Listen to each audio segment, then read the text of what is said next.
মায়েরা শুনো, আমি জানি না আপনাদের এই এরিয়ায় আমাকে নিয়ে চর্চা হয় কিনা, আমাকে নিয়ে নিন্দা মন্দ চলে কিনা, আরো ভিন্ন ভিন্ন জায়গায় হয়, আমি যাই, আমি দেখি তো আমার নামে অনেক অপবাদ আছে। কি কি অপবাদ? আমি নাকি কৃষ্ণকে অসুর বলেছি। মন দিয়ে শুনবেন কথাগুলো।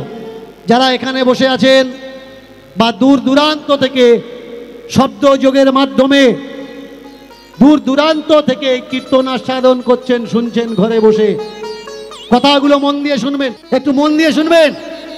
আমি কৃষ্ণকে অসুর বলেছি, তুলসীকে নিন্দা করেছি, দেবদেবীকে অপমান করেছি।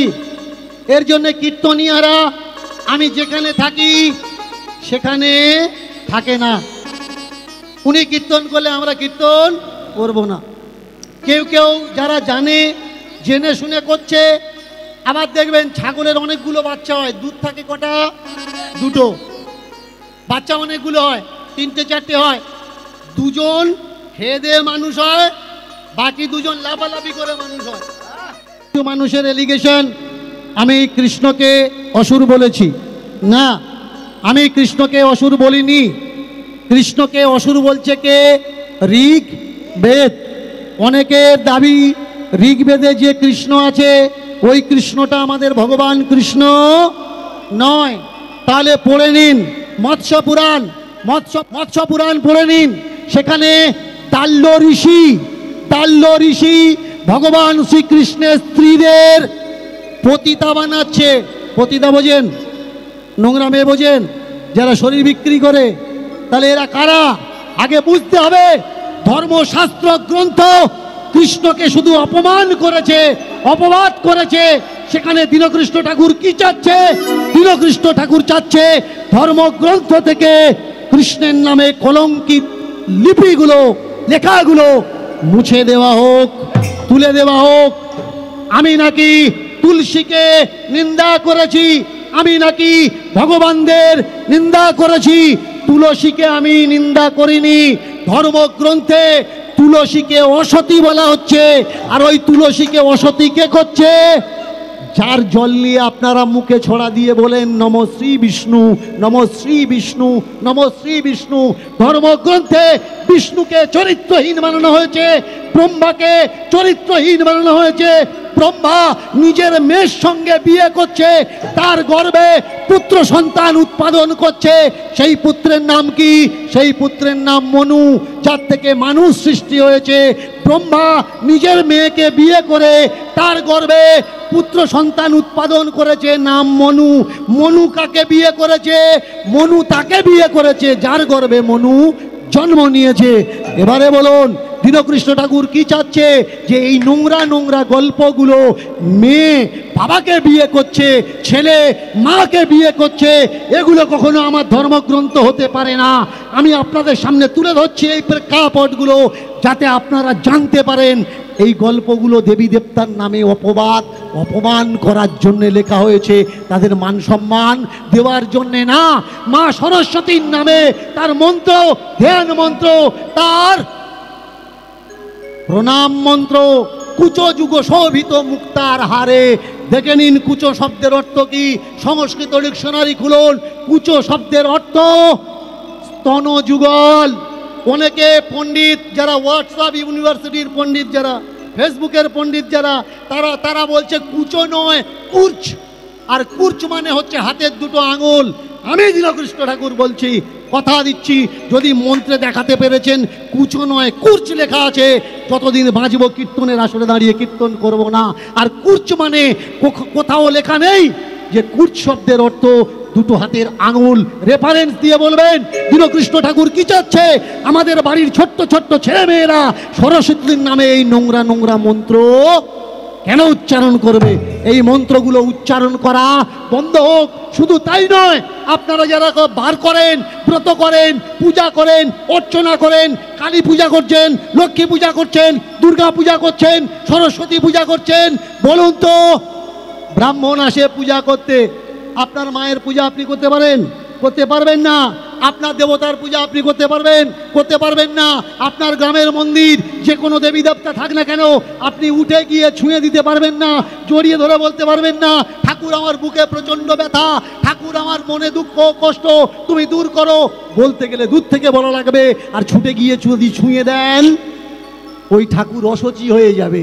আবার 12-14খানা ব্রাহ্মণ ডেকে ঠাকুর প্রতিষ্ঠা করা লাগবে, আবার ঘটের জল নিয়ে প্রাণ প্রতিষ্ঠা করা লাগবে, তবে ঠাকুর বাঁচবে।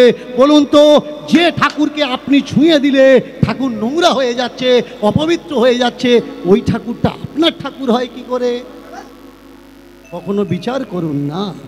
ওই ঠাকুর যদি আপনার হলো, তাহলে আপনার আর আপনার ঠাকুরের মাঝখানে 3 নম্বর ব্যক্তি যে ঘন্টা নাড়াচ্ছে একে কখনো জিজ্ঞাসা করেছেন? আমি বলছি না ঘন্টা নাড়া মানুষগুলো ডাকবেন না, আপনার ইচ্ছা আপনি ডাকুন, কিন্তু সব সময় জানবেন 2 প্রেমিক প্রেমিকার মাঝখানে যদি 3 নম্বর মানুষ থাকে তাদের কপালে কখনো সুখ হতে পারে না। শাশুড়ি আর বৌমার মাঝখানে যদি ননদের পরামর্শ চলে সুখ হতে পারে না। স্বামী আর স্ত্রীর মাঝখানে যদি পাশের বাড়ির কোনো বৌদির হাত থাকে ওই স্বামী স্ত্রীর কপালে সুখ হতে পারে না। আপনার আর আপনার ঠাকুরের মাঝখানে যদি ঘন্টা নাড়া মানুষটা থাকে আপনার ঠাকুর কখনো আপনার কৃপা করবে না। আপনি বলবেন কেন করবে না? আমরা ডেকে আনছি, পূজা করছে, আমাদের কল্যাণ করবে না? না, কল্যাণ করবে না, কারণ আপনাদের জন্য কোনো মন্ত্র নেই। ঠাকুর আপনার, টাকা আপনার, ব্যবস্থাপনা আপনার, আয়োজন আপনারা করেছেন, কিন্তু আপনাদের নামে কোনো মন্ত্র নেই। ব্রাহ্মণ যে 10টা পয়সা চাঁদা দেয়নি, যে পার্থিব অর্থ নিয়ে পূজা করতে এসেছে, সে আপনার আনা ফুল, আপনার আনা জল দিয়ে বলছে সচন্দন তুলসী পত্রায় ব্রাহ্মণ্য দেবতায় নমো। সে তাদের সাই গোষ্ঠীর পূজা করিয়ে নিচ্ছে, কিন্তু সে একবার ফুল জল দিয়ে আপনাকে বলছে না শূদ্র দেবতায় নমো, ক্ষত্রিয় দেবতায় নমো বা বৈশ্য দেবতায় নমো। এই সমাজে নির্যাত কারা? যারা চামড়ার কাজ করে, পচা চামড়া দিয়ে যারা কোমরের বেল্ট বানিয়েছে, যারা টাকা রাখা ওয়ালেট বানিয়েছে, যারা স্কুল ব্যাগ বানিয়েছে, মেয়েদের ভ্যানিটি ব্যাগ বানিয়েছে, তাদেরকে কি বলা হয়? চামার। চামার মানে কি? মুচি। বলুন তো, চামার চামড়া দিয়ে, মুচি চামড়া দিয়ে সুন্দর সুন্দর জিনিস বানিয়ে দেয়, মুচি হয়ে গেল নির্যাত। কৃষক মাটির বুক ফুলিয়ে ফাটিয়ে ফসল ফেলে বীজ বপন করে অন্ন যোগাচ্ছে পুরো বিশ্বকে, সেই চাষি হয়ে গেল নির্যাত। কামার লোহা দ্বারা লৌহ যুগকে এই উন্নতি করেছে, সেই কামার হয়ে গেল নির্যাত। মাটি দ্বারা হাঁড়ি কড়া তৈরি করে আপনাদের আমাদের আগুনের ব্যবহার যারা শিখিয়েছে সেই কুমার, তারা হয়ে গেল নির্যাত। আর যে কাজকর্ম কিচ্ছু নড়ে না, আপনার বাড়ি এসে ঘন্টা নাড়ছে, ও হয়ে গেল উঁচু জাত। দীনকৃষ্ণ ঠাকুর কি চাচ্ছে? কাউকে নিন্দে করছে না। দীনকৃষ্ণ ঠাকুর কাউকে নিন্দে করছে না। দীনকৃষ্ণ ঠাকুর বলতে চাচ্ছে জাত বলে বিশ্বে কিছু নেই, টাইটেল পদবি বলে বিশ্বে কিছু নেই।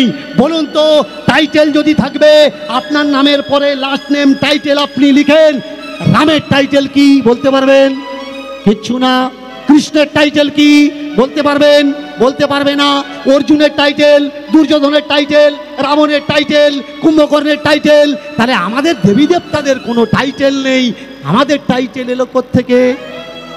যারা আমাদের টাইটেল দিয়েছে, এই টাইটেল দেখে যারা চেনা যায় কে উঁচু আর কে নিচু। দীনকৃষ্ণ ঠাকুর দেবী দেবতাদের মান বাঁচাতে যাচ্ছে, আর এই সকল কীর্তনিয়ারা যারা বলছে উনি থাকলে আমরা থাকবো না, কেন বলছে? আমি এক সময় বলেছিলাম কীর্তন সংগঠন হওয়ার দরকার, কীর্তনিয়াদের একটা ইউনিটি, একটা দল হওয়ার দরকার, একটা সংঘ হওয়ার দরকার। সেই সঙ্গে যারা কীর্তনিয়া বিড়ি খায়, বিড়ি খাওয়া বন্ধ করতে হবে, কারণ কীর্তনিয়াদের বিড়ি খাওয়া উচিত না। মদ খেয়ে কীর্তন করা যাবে না, মাছ মাংস খেয়ে কীর্তন করা যাবে না, খৈনি গুটকা মুখে রেখে কীর্তন করা যাবে না।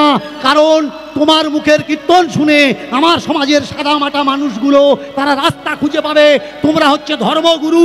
এবার বলুন তো কীর্তনিয়ারা, আমি বলেছিলাম যারা পরের বউ নিয়ে পালিয়ে যাচ্ছে, কীর্তন সমাজ থেকে তাদের আউট করতে হবে। খুলি কর্তালির সঙ্গে বিয়ে করছে, গায়কের বউ আছে, পুলিশ সঙ্গে পালিয়ে যাচ্ছে, আমি বলেছি বন্ধ করা লাগবে।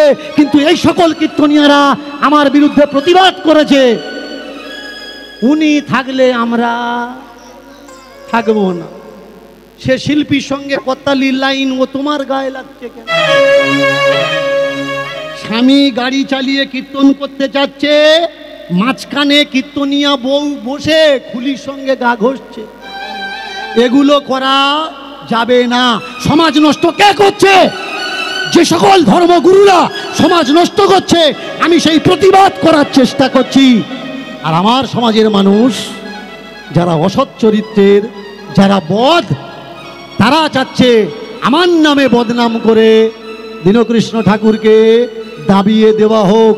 মায়েরা, ঘরে আগুন লেগেছে, জানলার দরজা বন্ধ করে দিয়ে আগুনটা না হয় বন্ধ করলেন, ঘরে আগুন লাগা ধোঁয়াটা বন্ধ করবেন কি করে? ফুল গাছে ফুল ফুটেছে, কাপড় ঘিরে দিয়ে কাউকে দেখতে দিলেন না, ফুল গাছটা ঘিরে দিলেন, ফুলের গন্ধটা আটকাবেন কি করে? দীনকৃষ্ণ ঠাকুর পরিবর্তনের ধোঁয়া, আন্ধি তুফান, দীনকৃষ্ণ ঠাকুর ফুলের গন্ধের মতো, তাকে তো আটকানো যাবে না। আমি প্রতিজ্ঞা করেছি যতদিন শরীরে প্রাণ থাকবে সনাতন ধর্মের কলঙ্ক মুছে দিয়ে পবিত্র সনাতন ধর্ম আমি বিশ্বের মাঝখানে প্রতিষ্ঠা করব। তাতে আমি একা হয়ে যাই, আমার কোনো যায় আসে না। আর আমি একা হয়ে গেলেও আমি বলবো, যদি তোর ডাক শুনে কেউ না আসে তাহলে একলা চলো রে, সত্যের জয় একদিনই হয়। আজকের এই কথা বলে লীলা বিশ্রাম দিলাম। পরবর্তী কীর্তনিয়া আসছে। যেমন আপনারা বসে আসরটাকে সুন্দর সাজিয়ে রেখেছেন, কীর্তন আস্বাদন করছেন, তেমনি কীর্তন আস্বাদন করুন। একটা ভজন কেমন মায়েরা মন দিয়ে একটু করতালি দিয়ে। আনন্দীবাই ঠাকুরকে ধরেছে, বাবা বললে ঠাকুর তুই ধরতে পারবি না, ঠাকুর তোদের ধরতে নেই। আনন্দী বললে কেন? এ তো আমার ছেলে। শুনুন মায়েরা, আমরা ঠাকুর পাচ্ছি না, উপলব্ধি করতে পাচ্ছি না। কেন পাচ্ছি না? আমরা ঠাকুরকে ভগবান মনে করছি, মূর্তিকে ভগবান মনে করছি, মূর্তিকে আমরা ভাই, দাদা, কাকা, ছেলে, বোন বলে মনে করছি না। আমরা তো দুর্গাকে মেয়ে বলে মনে করি, দুর্গাকে মা বলে মনে করি। তাই ষষ্ঠীতে আমাদের বাড়ি মেয়ে আসে, বিসর্জনে চলে যায়, আমরা কান্নাকাটি করি। এবার বলুন তো, দুর্গা যদি আমাদের মেয়ে হলো, আমাদের বাড়ি থেকে যদি বিয়েওয়ালা মেয়ে জামাইয়ের সঙ্গে শ্বশুর বাড়ি চলে যায়, কোনো মেয়ের মা বাবা পারবে সিঁদুর মেখে নাচানাচি করতে? পারবে? আপনি পারবেন? আপনার মেয়ে চলে যাচ্ছে, জামাই চলে যাচ্ছে, আর আপনি সিঁদুর মেখে নাচানাচি করবেন? দেবী দেবতাকে কারা অপমান করছে? দীনকৃষ্ণ ঠাকুর? না, দীনকৃষ্ণ ঠাকুর দেবী দেবতাকে অপমান করছে না। দীনকৃষ্ণ ঠাকুর বলতে চাচ্ছে, দেবী দেবতাকে এইভাবে অপমান করো না, তোমরা আনন্দ পূজার দিনে করো, কিন্তু বিসর্জনের দিনে নয়। বিসর্জনটা দিনে করো, রাত্রে কখনো নয়। ছেলে পাবো বলে কার্তিক ঠাকুর পূজা করেছো, পূজা করা হয়ে গেছে, বটগাছের ওপরে তুলে দিয়েছো।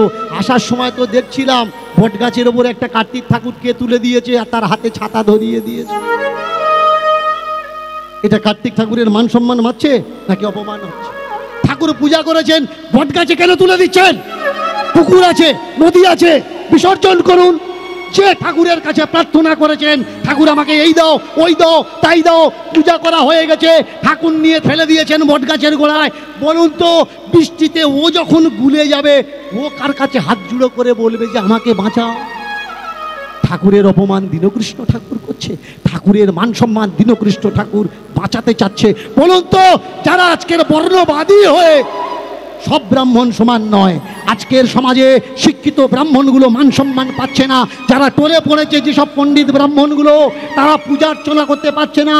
যারা ফ্রড, জোচ্চোর, নামধারী ব্রাহ্মণ, তারা পূজা করে শিষ্য নিয়ে পাচ্ছে না, প্রকৃত ব্রাহ্মণ মান পাচ্ছে না, আর বদ অসৎ ব্রাহ্মণ তারা টাকা নিয়ে রাখার জায়গা পাচ্ছে না। তাকিয়ে দেখুন, কালী ঠাকুর পূজা করলেন, শাড়ি কে নিয়ে চলে যাচ্ছে?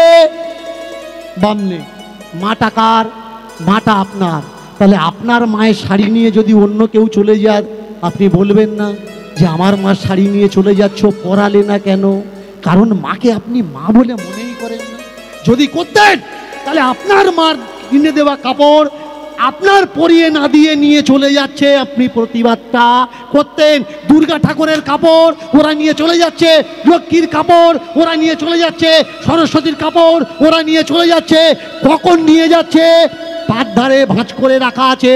ঠাকুরের শরীরের ভিতরে যখন প্রাণ আছে, যখন ঠাকুরের প্রাণ বেরিয়ে গেছে, বিসর্জন করা লাগবে, ওরা মালপত্র গুড়িয়ে ব্যাগে করে নিয়ে চলে যাচ্ছে। মানে মরা দেবতার মালপত্র ওরা নিয়ে চলে যাচ্ছে। বলুন তো, আমাদের বাড়ি যদি কেউ মরে যায়, তাকে নিয়ে আমরা শ্মশানে যাই, আর তার জামা কাপড় কি করি? ফেলে দিই। ওই মরা মানুষের জামা কাপড় কারা নেয়? ডোমেরা নেয়, তাই তো? তাহলে ঠাকুর মরে গেছে, জামা কাপড় যারা নিয়ে যাচ্ছে এরা কারা? বিচার আপনাদের, ও বিচারটা আমার নয়। আমি শুধু বলতে পারি, তোমার ঠাকুর তুমি পূজা করো, ব্রাহ্মণ খারাপ নয়, তুমি আর আমি খারাপ। কারণ আমার ঠাকুরকে পূজা করার জন্যে আমি তাদেরকে ডাকছি। ঠাকুর কখনো বলেনি আমাকে খাওয়ানোর জন্যে কাউকে ডাক, আমাকে চান করানোর জন্যে কাউকে ডাক। ছোট্ট আনন্দী কোলে করে নিয়েছে, বাবা বলছে নেওয়া যাবে না, তুই ছুঁয়ে দিয়েছি সমঙ্গল হবে। বলে উঠল আনন্দী, ও যদি আমার ছেলে হয় তাহলে ছুঁয়ে দিলে বলো অমঙ্গল কি করে হয়? তুমি তো বললে ও আমার ছেলে, তাহলে মা যদি ছেলেকে ছুঁয়ে দেয়, কখনো মায়ের কি অমঙ্গল হয়? ছেলে যদি চলে যায় বাইরে, মা যদি কামড়ে দেয় এই করে আঙুলে, জমের বাপের সাধ্য নেই ওই বাচ্চার গায়ে সে হাত দেয়। ছেলের যদি বড় অসুখ হয়, আর মা যদি মাথার চুল ভিজিয়ে তার গায়ে ছিটিয়ে দেয়, কোনো ভূত পেতের ক্ষমতা নেই তাকে বদগুণ তার অশুভ দৃষ্টি দেয়। তাহলে ও যদি ছুঁয়ে দিলে অমঙ্গল হবে। বাবা, ও আমার ছেলে কি করে হবে? করো জোর করে বললে আনন্দী, আমি ভেবেছিলাম তুই ছোট রে মা, কিন্তু তুই ছোট নয়, তুই অনেক বড়।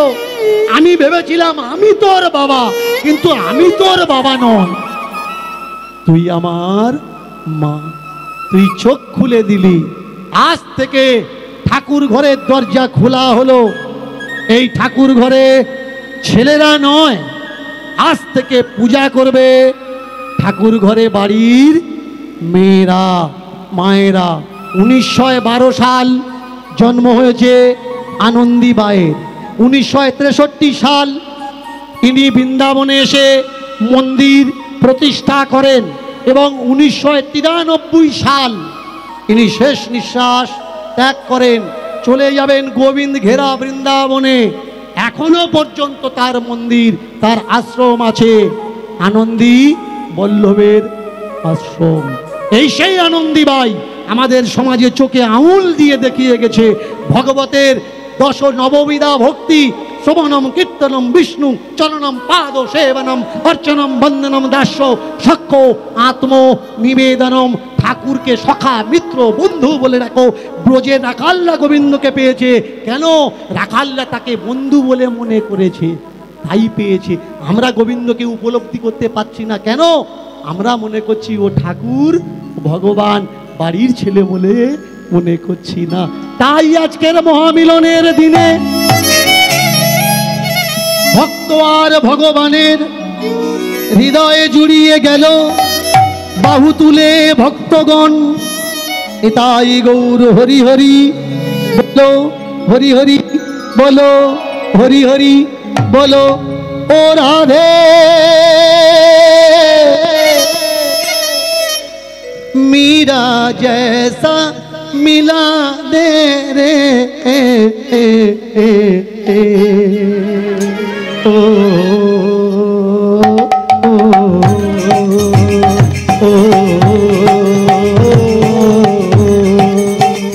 ओ राधे मीरा जैसा मिला दे रे।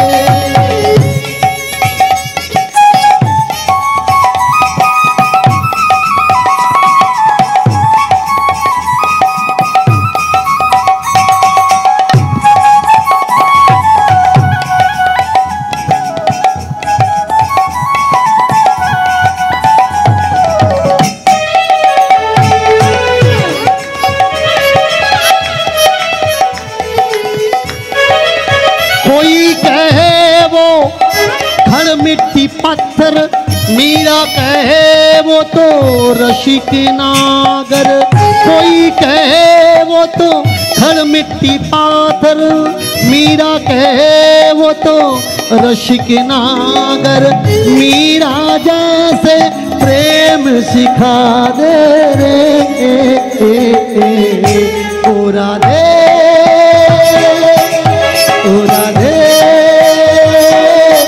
मीरा जैसे मिला दे रे मीरा जैसे राधे मीरा जैसे मिला दे रे मीरा जैसे राधे रे। सब कहे मिले पूजा से, सब कहे मिले ध्यान से। सब क्या मिले मिले पूजा से, सबका मिले ध्यान से। सब कहे मिले पूजा से, सब कहे मिले ध्यान से। सब कहे मिले पूजा से, सब कहे मिले ध्यान से।